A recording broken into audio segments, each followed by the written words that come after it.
हम स्टार्ट करते हैं जल्दी जल्दी कैटरिंग चैप्टर नंबर 8 को। इसमें पढ़ने कोलिनो रिसेप्टर ब्लॉकर्स और कोलिनेस्टेरेज रीजनरेटर्स। तुम्हारे पास दो इसी तरह कोलिन के रिसेप्टर्स होते हैं, एक होते हैं मस्किनेक्स, एक होते हैं निकोटिनेक्स। तो मस्किनेक्स को इनहिबिट करने वाले भी होते हैं और निकोटिनेक्स को इनहिबिट करने वाले भी होते हैं। मस्किनेक्स को इनहिबिट करने वालों में कुछ तो होते हैं नॉन सिलेक्टिव मस्किनिक इनहिबिटर, जिसमें आता है हमारे पास एट्रोपिन, ये M1 M2 M3 सबको इनहिबिट करेंगे। कुछ होते हैं खास तौर पे M1 को इनहिबिट करने वाले, इसमें पायरेंजीपाइन, और कुछ होते हैं खास तौर पे M3 को इनहिबिट करने वाले, जैसा कि डायरिफेनेसिन। ठीक है, इसी तरह निकोटिनिक में भी कुछ NN को इनहिबिट करते हैं और कुछ NM को इनहिबिट करने वाले सिलेक्टिव ड्रग्स हमारे पास मौजूद होते हैं।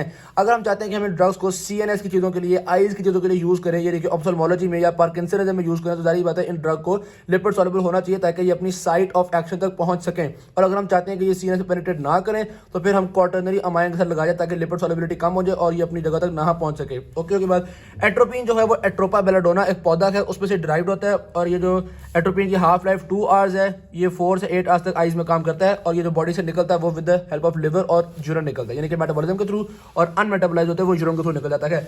मैकेनिज्म ऑफ एक्शन देखा जाए तो ये जो एट्रोपिन हो गया या जो एंटी मस्किनिक्स होते हैं, जो कि ये आपके मस्किनिक्स रिसेप्टर्स को रोकते हैं, ये कॉम्पिटिटिव इनहिबिशन करते हैं। कॉम्पिटिटिव इनहिबिशन का मतलब है कि यहाँ पे लग जाते हैं लेकिन रिसेप्टर को स्टिमुलेट नहीं होने देते। तो अगर आप एसिटाइल कोलिन की कंसंट्रेशन को इंक्रीज करोगे तो ये यहाँ से उतर भी जाएंगे। इसका मतलब है ये रिवर्सिबल इनहिबिशन कॉज कर रहे होते हैं। इनके इफेक्ट्स को देखा जाए तो सारे पैरासिम्पथेटिक इफेक्ट्स को ये रोक रहे होंगे, जारी बात है आइज को डायलेट कर रहे होंगे, ब्रोंकाई को कंस्ट्रिक्ट कर रहे होंगे, गैस्ट्रोइंटेस्टिनल और गैस्ट्रोयूरिनरी इन दोनों, जेनेटोयूरिनरी इन दोनों को ये रिलैक्स करने में रोल प्ले करेंगे। उसके अलावा ब्लड प्रेशर भी रोल प्ले देखते हैं।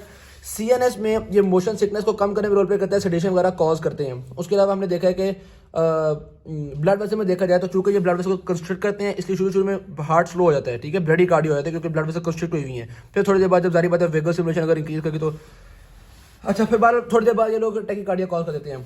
क्लिनिकल यूजेस की बात की जाए तो बड़े आपके ये इंपॉर्टेंट है, मैं ड्रग के नाम ले रहा हूँ, एक एक करके आपको याद होने चाहिए। सबसे पहले मोशन सिकनेस को ट्रीट करने के लिए होता है हमारे पास स्कोपोलामाइन।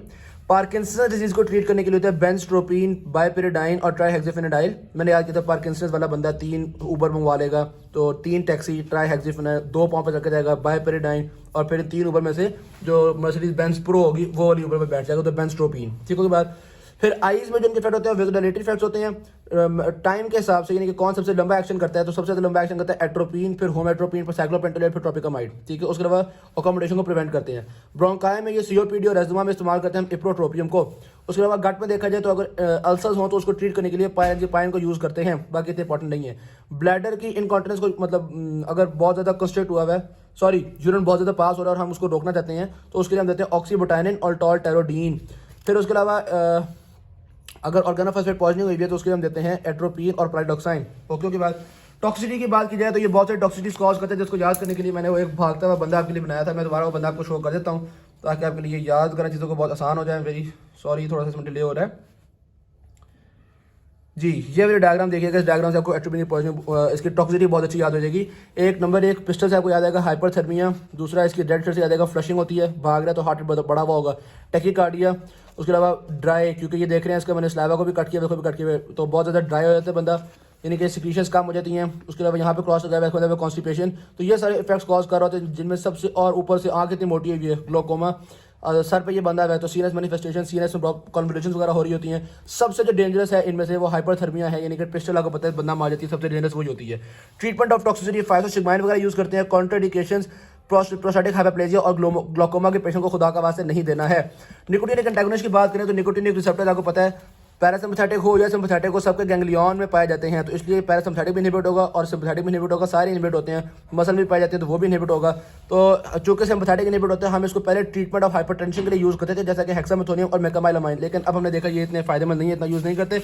सबसे रिसेंटली जो यूज करते रहे वो ट्राइमेथाफेन, लेकिन अब वो भी हमने अबैंडन कर दिया क्योंकि उसकी हाफ लाइफ वगैरह सारी चीज़ें खराब थी। ये छोड़ने के लिए सिगरेट स्मोकिंग छोड़ने के लिए निकोटिन, वेरेनिसिलिन और मेकामाइलामाइन इस्तेमाल करते हैं। उसके अलावा ये जो हमारे पास निकोटिनिक ब्लॉकर्स होते हैं ये विनस पुलिंग कॉज करते हैं, जिसकी वजह से पोस्टरल हाइपरटेंशन हो जाती है। उसके अलावा निकोटिनिक ब्लॉकर्स ये बहुत सारे ड्राई माउथ, ब्लड विजन, ये चीज़ें कॉज करते हैं जो कि एट्रोपिन पॉइजनिंग में भी देखी थी हमने। उसके अलावा चूंकि ये मसल्स को भी इनर्वेट कर रहे होते हैं, इसलिए अगर निकोटिनिक मस्कुलर ब्लॉकर्स देंगे यानी कि NM ब्लॉकर्स देंगे तो उसकी वजह से मसल्स रिलैक्स करते हैं। ये हम लोग खासतौर पर सर्जरी वगैरह में यूज करते हैं। कोलिनेस्टेरेज रीजनरेटर्स प्राइडोक्साइन है। अगर ऑर्गेनोफॉस्फेट ने एसिटाइल कोलिनेस्टेरेज को इनहिबिट किया हुआ हो तो ये ऑर्गेनोफॉस्फेट को यहाँ से उतार लेते हैं और एसिटाइल कोलिनेस्टेरेज को दोबारा बहाल करने में रोल प्ले करते हैं, इसलिए हम इसको इस्तेमाल करते हैं अगर ऑर्गेनोफॉस्फेट पॉइजनिंग हुई भी हो। Thank you very much. Video अच्छी लगी शेयर कीजिएगा, चैनल को सब्सक्राइब कीजिएगा। अल्लाह हाफिज़।